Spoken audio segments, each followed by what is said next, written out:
So, Steve, we've definitely had some really wet weather this week in Ontario. A lot of talk about guys switching out of corn and moving into soybeans. Is this kind of the last weekend?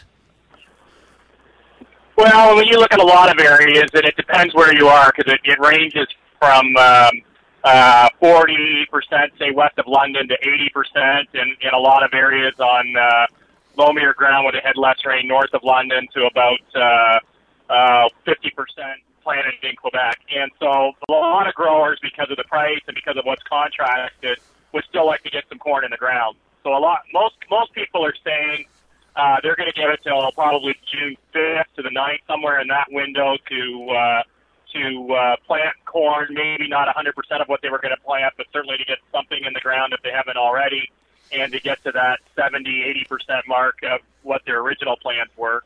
And the crop insurance deadline here in Ontario is June 15th, so there's a window from that perspective. So there'll still be some corn going to the ground if Mother Nature will cooperate over the next few days. So in terms of percentage completed, what percent of Ontario is planted?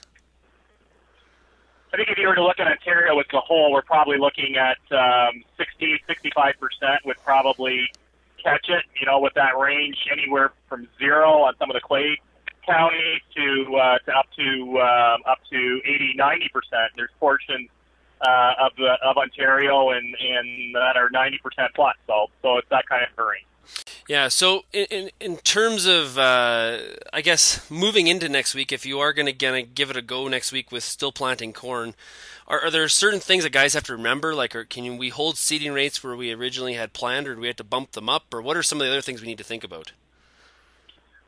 There's the maturity is the one thing. So depending on the area that you live in, if you're in an area, say, north and east of London, then you're probably going to move down your maturity now. If you're west of London over the next the week, but certainly by June 1st, you're probably going to look to step down a maturity class. That's the first thing.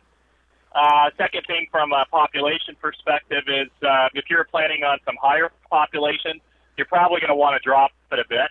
And that way, if we get in any stressful conditions, because we're going to be flowering and likely in some of the dry days of August, that going with a little bit of a lower population compared to where you were isn't a bad idea at all. Okay. Now, the Ontario situation is not that different than some of the areas of the U.S. They've been facing some serious adversity as well. What are you hearing from some of your contacts in the U.S.? So it's really a mirror image of what we've seen the last couple of years. So the last couple of years, if you go west of the Mississippi, which corresponds with some of the conditions in Western Canada, it was very difficult to get the crop in the ground. This year, if you go west of the Mississippi River, the corn is pretty much done. The soybeans are very far along. If you come east of the Mississippi, then planting ranges from 40% in Indiana to only 10% in Ohio, 40% say in Michigan. So it's very similar to what growers in Ontario are facing, or even worse in the case of Ohio. And that's what, when you see commodity prices this week are holding strong, a lot of that is based on the fact that we've still got uncertainty in the marketplace related to at least 20% of the corn acres in North America, and with really not overly stellar conditions everywhere else. So there's still a lot of question marks in terms of where is this crop going this year.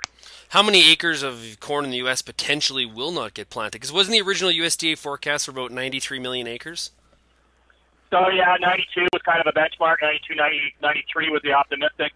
And so if we look at a worst case scenario, you'd be down into probably the low 80 million mark. I would say would be a kind of a worst case, and maybe a best case is maybe somewhere in that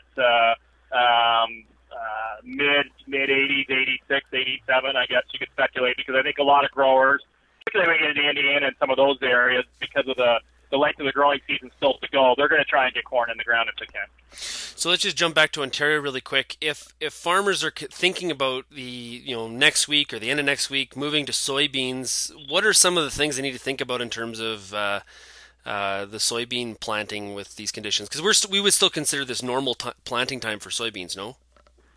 Well, we're into like a normal to getting into a later time frame, but certainly we can plant beans all the way to the 1st of July.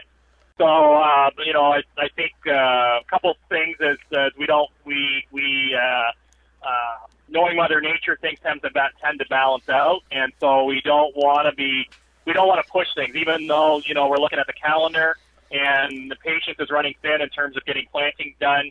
I think we don't want to push our soils. We want to make sure that we're planting into relatively fit conditions, and that goes for either corn or soybeans. Because if we plant it, particularly in our heavier soils, and if we push it, then we're gonna be creating the opportunity for the soil to dry out very quickly if we get into a dry spell, and so that could actually pushing it would cause more harm than waiting those couple of 2 or 3 extra days to get it in the ground in decent shape. So I think patience is, at any time, even when we're getting into June, patience is still very much a virtue that we have to work towards.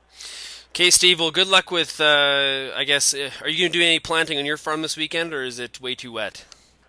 Well, we've had 6 inches of rain over the last 2 weeks and 3 inches the other night, another half inch yesterday. And so we've still got water laying in the fields. I've got about half of my corn in, and haven't even thought about soybeans, which I'm not overly concerned about at this point. But the corn, we still like to get it in the ground because of, I still think the yield potential is there because it's been such a cool, wet season, and we have not missed a lot of heat units to this point. And in many cases, because of the fields, the corn's probably been better in the bag to start with.